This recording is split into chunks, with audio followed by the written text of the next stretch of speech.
Todos declaram aberta a defesa de trabalho de conclusão de curso do aluno Yuri Maurício Cavalcante Moreira, com o trabalho intitulado Unidades Processuais e Prejuízo de um Julgamento Imparcial. Yuri, você tem 10 minutos para a mais 5. Desejo uma ótima apresentação. Muito obrigado. Primeiramente, gostaria de saudar a banca, a professora Lidiane, aqui não tive a oportunidade de ser aluno, mas tenho certeza que vai ajudar o cargo. Meu amigo Diego Fernandes tem sido uma peça fundamental no nosso UniPJ, a professora Gabi, a quem sempre tem sido muito solista comigo e tirado todas as minhas dúvidas e necessidades para a conclusão do curso. Bom, eu gostaria de começar falando sobre o capítulo 1, onde eu trato do conceito de nulidade no processo penal. De forma genérica, o termo nulidade ele está ligado diretamente a um vício processual, a algum erro que possa ocasionar uma nulidade relativa ou absoluta, que deve ser reconhecida diante de uma sentença ou uma decisão que possa validar essa nulidade. O conceito de nulidade, no modo geral, é um vício, um erro no procedimento. Porque o processo ele é um rito, ele tem suas normas estabelecidas, e se houver alguma transgressão aqui, há de se questionar. Na nulidade absoluta, que é a primeira parte, que é o tópico 1.1, eu observo ali, eu trago as menções de Alvin Lopes Júnior, o doutrinador a quem admiro bastante. O conceito de nulidade absoluta ele está ligado diretamente a um vício irreparável. Ele é um vício escancarado, assim, é um vício que está inquestionável e que pode ser, inclusive, trazido à tona posteriormente. Ele não precisa, ele não é tratado pela convalidação. Ou seja, o erro absoluto, ele, novamente, através da decisão, extingue-se o ato e aquele ato não pode ser reparado. Onde é que nós podemos observar um erro absoluto? Na questão do juiz natural. Se o juiz natural não for competente para julgar o caso, aquela ação ela é nula. Ela precisa ser iniciada no juízo competente. Posteriormente, trata-se logo em seguida da nulidade relativa. Já é, diferentemente da nulidade absoluta, ela é um erro que há como ser reparado. Você pode retornar aquele ato. Se houver um vício que não seja um vício insanável, o juiz pode retornar aquele ato processual ou até mesmo pode ser assim, o Mauro Lopes Júnior também, que cito nesse momento, ele até brinca que é um mecanismo de convalidação do punitivismo. Ou seja, muitas vezes há um vício que ele não é percebido ou não é levantado no devido momento e aquele vício passa lembrando. Na minha visão, hoje, raramente a gente consegue observar nulidades absolutas no processo penal. Grande parte, os juízes alegam que erros de procedimento, como por exemplo a violação do artigo 212, onde diz o rito, quando deve ser apresentado pela acusação, o magistrado, o que cada um compete no ato, quando aquilo é feito aos moldes da vontade do juiz, violando as regras, o juiz alega que é uma nulidade relativa, mas na verdade é decisão absoluta. Entro já na segunda parte do tópico, que já é exatamente a violação já do artigo 101. Eu trago aí um caso, que é um caso do HC 164, 493, do Estado do Paraná, que é exatamente o caso do triplex, do ex-presidente Lula, onde esse caso em particular, eu avalio alguns dos 7 tópicos que demonstram a parcialidade do juiz e aí comprovam o prejuízo para com o réu. Nessas características que são que constam no acordo da decisão da segunda turma, o tópico 6.1 é a questão da condução coercitiva.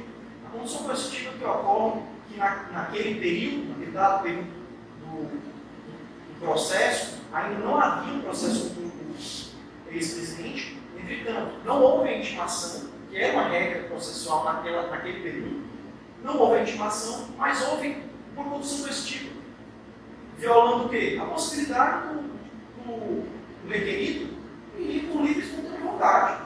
Afinal de contas, ele deveria ser primeiramente convidado a prestar esclarecimento, não ser convidado, e sim fosse conduzido positivamente. A posteriori desse momento, o STF entendeu que não é necessário você ir mais prestar esclarecimento da justiça. Se você quiser permanecer em silêncio, ora, o direito de silêncio é um direito constitucional. Então, a partir desse momento, houve um divisor de águas, entendendo-se hoje com a necessidade da condução positiva, ela é prestada assim. Se você quiser comparecer para prestar o esclarecimento. Você não precisa atualmente mais falar de juízo. Né? No tópico 6.2, a violação do sigilo profissional do advogado e dos clientes, onde o juiz Sérgio Moro libera o sigilo, a escuta telefônica do escritório a qual o ex-presidente Lula havia contratado serviço. Ouvindo não somente um advogado, mas diversos advogados e de todos os clientes que encontravam-se por 30 dias. Ou seja, aí uma obtenção irregular das provas, o fishing expedition. Você obtém provas para uma futura condenação. No tópico 6.3 é a questão do vazamento de aula. Eles fazem uma conversa entre a ex-presidente sobre aquela questão de ser uma possível indicação a um cargo de ministro. Né? E aí, escancara-se o juiz ajuda naquele dado momento, ele expõe uma conversa entre a presidente da República, que na escuta telefônica era apenas parte, mas ainda se preocupava no cargo de presidente da República, para escancarar e justificar o ato. Esses 3 tópicos já deveriam ser suficientes para demonstrar uma parcialidade no futuro julgamento. Você induz o caminho para encontrar uma solução para validar a sua condenação.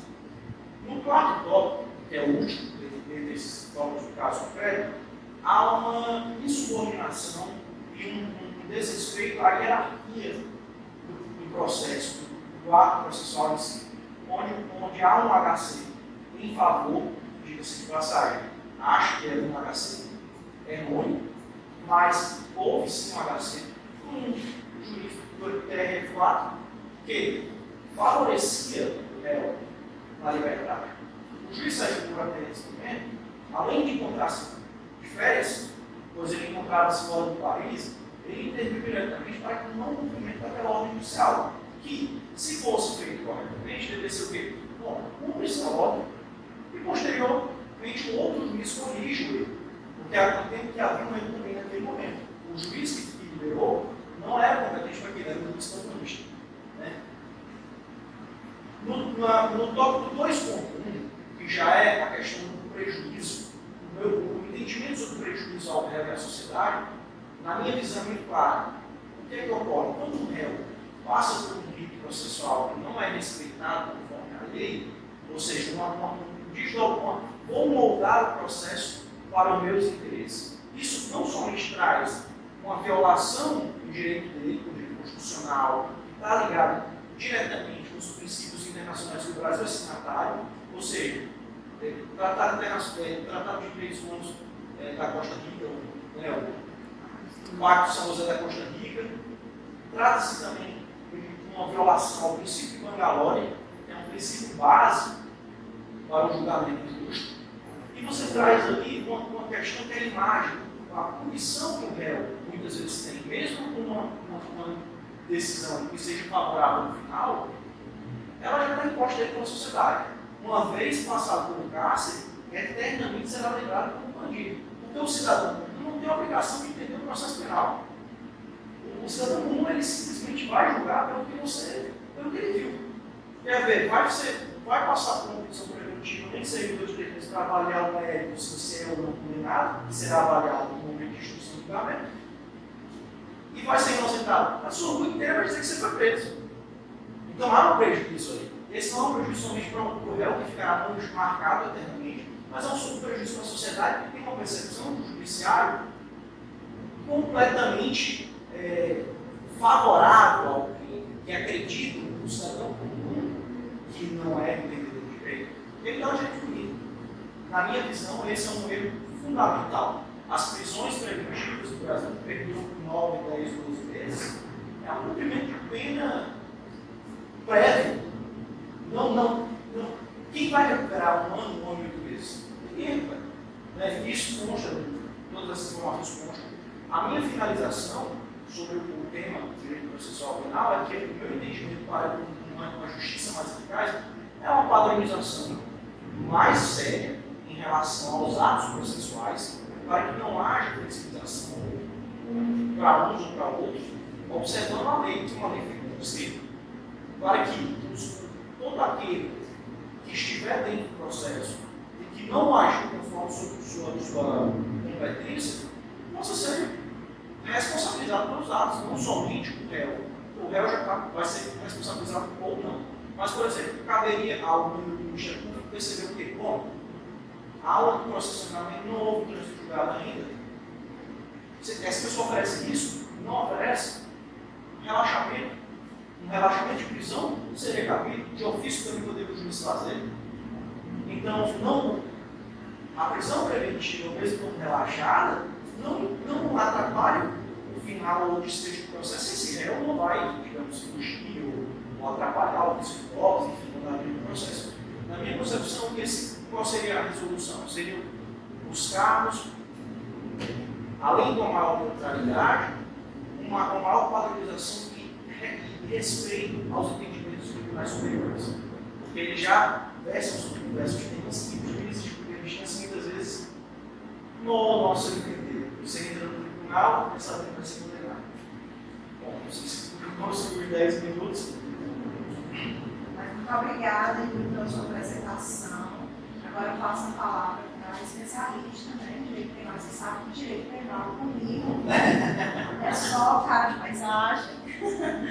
E a professora Lidiane. Professora, pode falar. Bom, boa noite, professora Gabriela. Obrigada pelo convite. Desculpa lá atrás, devido à unidade sempre que a gente estava fazendo uma oficina de direito. Bom, parabéns pela apresentação, pela postura, ao apresentar, demonstra segurança. Eu vou até pegar o gancho da tua fala final, porque é um grande problema do processo penal, que é a compreensão pela sociedade, até mesmo por alguns membros do judiciário, de que a regra do processo é a liberdade, a exceção e a prisão.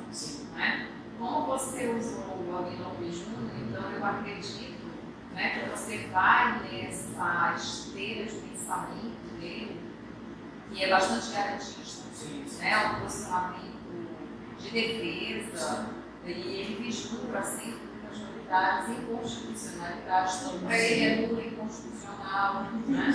Eu esqueci de comentar sobre a questão de fato da regra, né, que há uma versão, mas tem trabalho, porque são muitas informações que a gente acaba dando no salto, mas eu verso sobre essa questão, que eu acho que não se pode inverter o ônus da prova, e também não se pode tratar um direito constitucional, que é a presunção de inocência e a ampla defesa, como uma mera casualidade, que infelizmente é tratado assim. Bom, sem maiores delongas, né, eu vou já começar a fazer algumas perguntas, tá? Então, vou iniciar aqui. Primeira coisa, eu vi que você conceituou, estava prestando atenção, eu já havia até lido o teu trabalho no celular. E aí, né, depois que a gente faz 5 anos, eu acho que você. Então, assim, eu vi que você conceituou unidade na tua fala, mas existe um conceito de unidade, inclusive trabalhado pela área do direito. Eu tenho esse livro que você cita no teu trabalho, né, a Ada já é falecida, e a professora Ada, ela conseguia circular pelo processo civil, pelo processo penal, enfim, foi uma figura bastante emblemática, né? E tu tem um conceito mais prático no que se refere às consequências da unidade? Você diz o desfecho da nulidade. O que é a nulidade? A nulidade ela é um erro. O que é a nulidade para o processo? Né? Para o processo, a nulidade absoluta, por exemplo, é uma violação do interesse público, inclusive, que é de fazer justiça conforme a regra estabelecida. No meu entendimento, eu acho que até é um entendimento muito similar, cara, doutorada, ela pensa em relação a isso. Ela até fez uma comissão não gera, mas os autores falam sobre a questão da habilidade, que seria isso, você atingir o bem, você viciar um ato já estabelecido, que é um ato que validaria uma punição justa. Eu vou até te dar um conceito, sabe? Eu acho bastante prático, assim, de nulidade e sanção.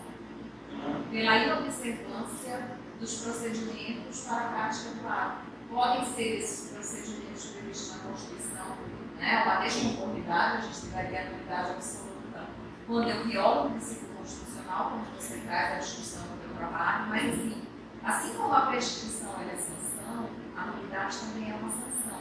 Né? Porque na sua fala você coloca, traz exemplos práticos, olha o quanto de prejuízo isso resulta para o réu, para a sociedade, né? Para o processo, porque o processo tem custos. Sim. Né? Custos, na verdade, né? Não são só as custas em si, até porque o processo penal nem tem praticamente custos, mas tem custos. O processo custa muito caro, né? De repente você invalida tudo ao final. Né? Então é um tema muito interessante que você traz a discussão. Eu comentei sobre isso no final, onde eu acho que inclusive a questão das custas processuais para o magistrado, pelo menos no processo penal, como a senhora mencionou, é algo que não é uma punição de fato. O artigo 101 ele traz isso, né, que o juiz obedece no suspeito, a caráter das custas processuais, mas o juiz ganha 34 mil. Como é relevante isso na vida do juiz? Você tem 84 anulações de processo dentro de um processo específico, não deveria ser suficiente para você entender que há uma outra necessidade daquele juiz ser retreinado, algo do tipo. Eu vou até pular essa pergunta que eu acho que você já estabeleceu, mas assim, vou pular não, eu vou reorganizar, né, reformular. Porque assim, hoje, qual seria a grande diferença que você poderia me apontar entre as consequências, né, de uma nulidade e as consequências de qual seria a principal diferença entre uma nulidade absoluta e uma nulidade relativa e qual ponto de incomum entre elas? O ponto comum é um erro, é um vício. O ponto comum é um vício, que é chamado de quais serão as principais diferenças? As principais diferenças é que um você anula, né, e não há como reparar, e o outro há como reparar. Aí existe normalmente a questão. A unidade relativa você tem como refazer o ato, porque ele é sanável e o outro é insanável. O outro até tem que ser associado muito à nulidade absoluta com a teoria dos estudos inventarios. Você vem contaminado da base, tudo que sobe a partir dali já está contaminado, não serve. E a demonstração do prejuízo nas duas? A demonstração do prejuízo, aí depende de qual lado entende como prejuízo. Como é que o STF tem isso? Bom, o STF, ele, na nulidade absoluta, o STF já tem tido pareceres que, assim, que demonstram que a súmula 523, se não me engano, comprovada por erro, de fato, erro irreparável, anula-se o ato. Preciso demonstrar prejuízo? Precisa demonstrar prejuízo. É necessário a defesa demonstrar prejuízo ao réu. Que foi um grande avanço. Que é um grande avanço, sem dúvida alguma. E, novamente, você trabalha com direito para o advogado, que deveria ser garantista. A gente trabalha com a defesa de inocência, com a defesa. Enquanto, por exemplo, na nulidade relativa, só complementando, você age tem que uma apresentação que a sentença proferida sem a defesa ter feito memorial é válida. E como é que você vai apresentar uma sentença se a defesa não houve a possibilidade de alegar, fazer suas alegações finais possíveis memoriais? Eu tive esse prazer, eu atuo como uma estagiária da Defensoria Pública do Estado na área criminal. E a gente fez o Dr. Rodrigo, tive o Delano Benevides, o nome acho que deve ter ouvido falar. Lá a gente conhece bastante gente, tipo o Júlio, o doutor Silvio, o Pelinho. Então, assim, eu tive a oportunidade de estar no mutirão de presos que estavam no período provisório, no CRAC, e alguns já haviam sido condenados, estavam abandonados ali, né? E uma juíza fundamentou na sentença dela que, olha, eu ofereci todas as possibilidades para o réu apresentar memoriais, mas esse optou por não.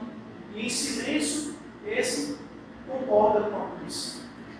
Então, a gente pega absurdos que são inacreditáveis.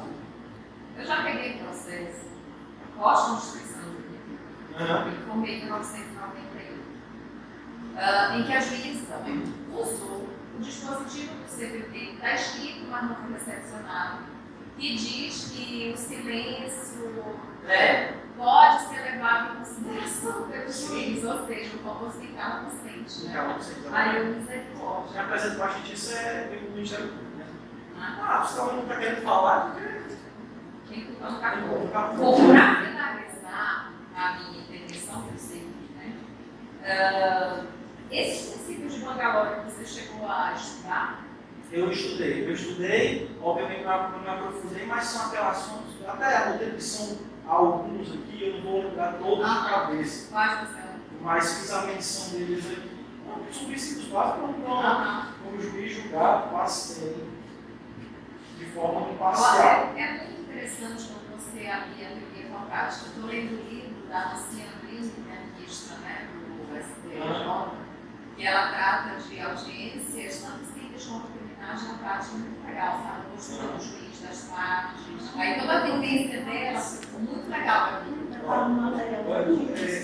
Os princípios que eu anotei é a independência do juiz, imparcialidade, integridade, idoneidade, igualdade, competência, né, porque ele tem que estar dentro da competência dele. Então são princípios básicos, né, de um juiz assim. A imparcialidade está lá nos princípios. Olha, eu fazer o jeito.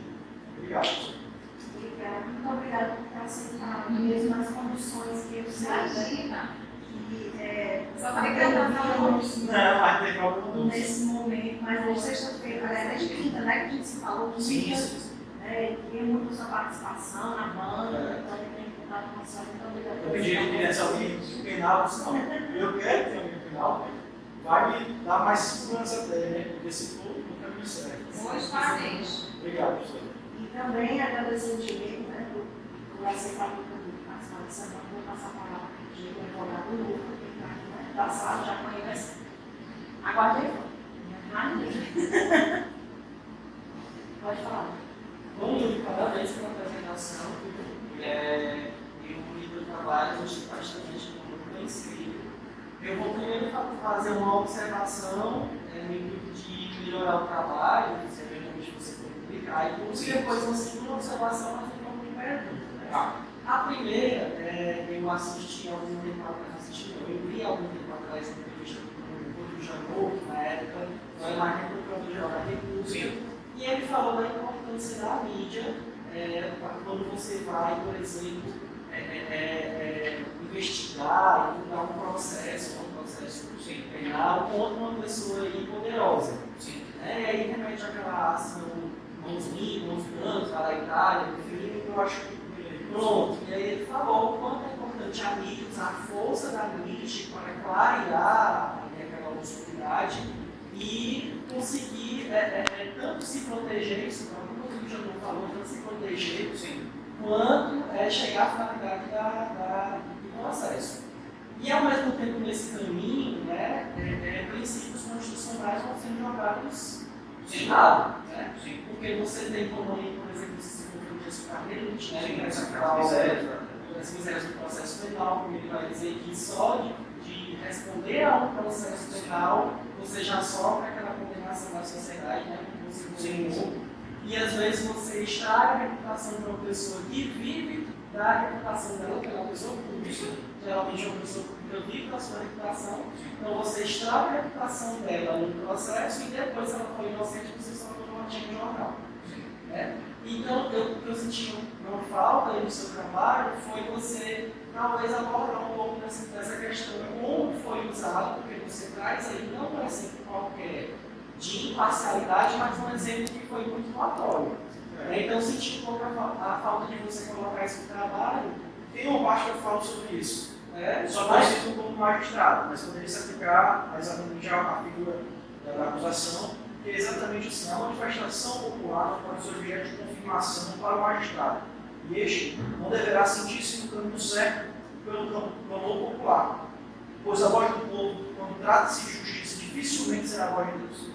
Sim, Que é essa questão, a voz do povo. nossa, eu acho que é até uma passagem do Carmelite, né? Não, a do Carmelite eu sei. Tem outro Carmelite, eu acho que vai nesse sentido também. Que é que, na verdade, o Carmelite falando sobre a questão da prisão, sabe? Ele fala que há uns que entendem o pobre como miserável, e outros entendem a fome como miserável, mas, na verdade, para ele, o preso, esse sim, não, aí ele até confirma, não confunda o preso, não o condenado. Né? Porque se o condenado não é condenado corretamente, não tem como você questionar. Mas o preso, que depois da postura de liberdade, esse sim, você sofre com as mazelas. Você vê, por exemplo, o ministro Supremo, certo fundamento ele dava, vamos falar para o público, né? Sim. Assim, como deve se ater às leis da Constituição. Sim. Bom, essa é mais uma observação, e a segunda, que também é uma observação mais em forma de pergunta, é sobre a questão do que, com essa repercussão desse julgado em si, dessa imparcialidade, surgiu a questão do juiz de garantias, né? Que foi proposto o juiz de garantias para poder dividir, descontaminar, né, o juiz que julga daquele juiz naquela fase de colher as provas, naquela fase mais investigativa, né? Sim. E aí eu queria lhe perguntar a respeito de como está essa situação de juiz de garantias hoje e quais os prós e os contras que você vê. Eu não sei dizer o passo que contra essa questão do juiz de garantias, porque foi pausada essa discussão. Suspenso, provisoriamente. Eu entendo que não há necessidade se você observa o que a lei diz. O processo é muito claro. O processo é a padronização de atos. Para que você vai dar um juiz a mais, quando a gente sabe que, por exemplo, no mundo real, a doutora deve saber que o juiz de custódia, ele não analisa mérito. Ele está simplesmente para a questão do flagrante, as condições da prisão. Já é uma confusão, porque, por exemplo, a gente encontra o juiz de custódia, muitas vezes o réu fica preso 2, 3, 4, 10 dias para ser apresentado ao juiz, quando deveria ser com base no pacto de São José do Costa Rica, o Brasil se trata de 24 horas. Então, assim, imagina, se você tem necessidade de trazer mais magistrados para julgar mérito ou julgar procedimento. Se for trazer magistrado, vai para julgar mérito. Na verdade, o Pacto de São José da Costa Rica, né, que é a Convenção dos Direitos Humanos, ele diz, ele fala em prazo razoável. Aí o brasileiro, né, se achando, colocou 24 horas. Sendo que a gente tem juiz que acumula 3 comarcas. Exatamente. Agora é engraçado, tem uma live do Alvin Lopes, que uma vez eu estava fazendo faxina e assistindo, sabe? E ele é muito engraçado. Aí ele diz assim, não sei se suspendeu, ele não entende de direito penal, ele é civilista, né? Chega a ser assim lá, sabe? E qualquer coisa suspenso por ele. Realmente ele é civilista, inclusive, ele é da cadeira de direito civil da UERJ, né? Então tem toda uma formação. Mas essa reserva do princípio, que foi alegada pelo Supremo, né, na justificativa, né, da suspensão, sinceramente, na amarração nesse momento, eu vejo concordar que não tem como. A gente não tem. O Estado já está, vamos dizer assim, o judiciário não está dando conta da sua demanda, você vai julgar procedimento ou mérito? Mérito é mais importante. Mas você sabe que esse juiz das garantias, ele já havia vindo em 2008. Que ele foi vetado. Sim. E ele ressurgiu com a mesma redação agora, no pacote adquirido. Então, assim, cara, ele foi vetado porque a gente sabia que não ia ter juiz suficiente. E ele vem e ressuscita isso. A questão mais uma vara criminal. A questão é assistente, né, do juiz. Primeiro, o juiz não tem acesso ao processo. Quem tem são os assistentes. E eu fazia uma audiência, eu só ia analisar a sentença, nunca vai sentença para depois analisar, se fizesse solução no final, depois de anos daquela audiência. Eu não vou me lembrar dos atos. Eu não vou marcar o réu, né, que está na marcação, maculando a imparcialidade, porque eu não lembro o que foi que aconteceu. Eu tinha que assistir as aulas tudo de novo para poder me usar a sentença. Graças a Deus gravadas, né? Eu não vou fazer não lembrar mais de nada. Essa questão dos magistrados, na audiência de custódia, o também não está indo contra da demanda. Hoje você já tem que ter livre da ministra João Almeida Vasco, que alega o seguinte: como o juiz, esse juiz específico que não adentra mérito, que adentra procedimento, caso não seja possível apresentar no marco X, que apresente na vizinha. Ou que apresente na outra, mas que apresente no processo. Procedimento é o mesmo processo. Então, há um déficit de magistrados. Então, Você fala da questão do custo, né? Sim. Da lentidão do processo. Bom, a minha fala é logicamente, né? Porque de direito penal no meio, trabalhei como estagiário, trabalhei como assistente. Mas eu professora, mas aí o penal e constitucional tá junto. Sim, eu gosto da. Está na pirâmide de direito penal, processo penal, Constituição. A Constituição, eu gosto, né, dos princípios processuais constitucionais, ensino, a disciplina de teoria geral do processo, né, e vim aqui o Salvador teorizar a base do seu trabalho, lembrei de algo que eu apresentei aqui recentemente, fiz ano passado, sobre o direito que ele cria, né, uma nova identidade, ele disse que nós temos direito à efetivação do processo muito mais do que, né, o processo legal, do que a defesa contraditória, seria o direito de todos que o processo seja eficiente, no sentido de fazer justiça, de cumprir os princípios e de trazer uma economia, né, processual, dentre outras coisas. Então, no seu trabalho hoje tem muito porque há essa interseção, é constitucional. Então, o seu trabalho não poderia ser diferente falando das unidades nessa questão, que são unidades constitucionais. Agora, falando de metodologia, caso deseje publicar o seu trabalho, está no nível profundo, está no nível legal, né? Você vê que é uma problemática, você vê que tem aí objetivos específicos, tem aí um corte muito bom, tem uma metodologia de estudo de caso que eu adoro, acho tão legal, interessante, né? Então dá para a gente mudar algumas coisas. Eu vou enviar o arquivo que eu analisei hoje, para você deseje, faça os ajustes que eu indiquei para uma futura publicação, quem sabe um livro que a gente está vendo aqui, com parceria com a Universidade de Pernambuco, um livro gratuito, você não vai pagar nada, vai sair para a titulação, olha aí, né? O trabalho dele está muito bom, pode chamar a professora Lidiane para acompanhar o seu autor, né? Olha, uma coisa que eu gostei muito, assim, você não usa muitos autores, mas você tem o conhecimento daqueles que você utilizou, isso é muito legal. Sim. Né? Mostra que ele tem domínio e propriedade do que escreveu, né? Traduzindo em miúdos, você, né, teve o trabalho original. Obrigado. Que é para a professora de metodologia que mais importa. Fora o domínio do tema, percebe se você estudou o caso, né, que se aprofundou nos princípios, então parabéns pelo trabalho. Eu vi no dedo, sabe, Gabi? Porque eu gostei do trabalho dele escrito, eu fiquei, meu Deus do céu, porque você sabe que às vezes o trabalho escrito ele não reflete a apresentação. Mas você realmente está de parabéns, sabe? Você também gostei? Vamos deliberar sobre a nota, como tem muita gente lá fora que a pessoa de 100 mil trabalhando. Eu sei. Né? É.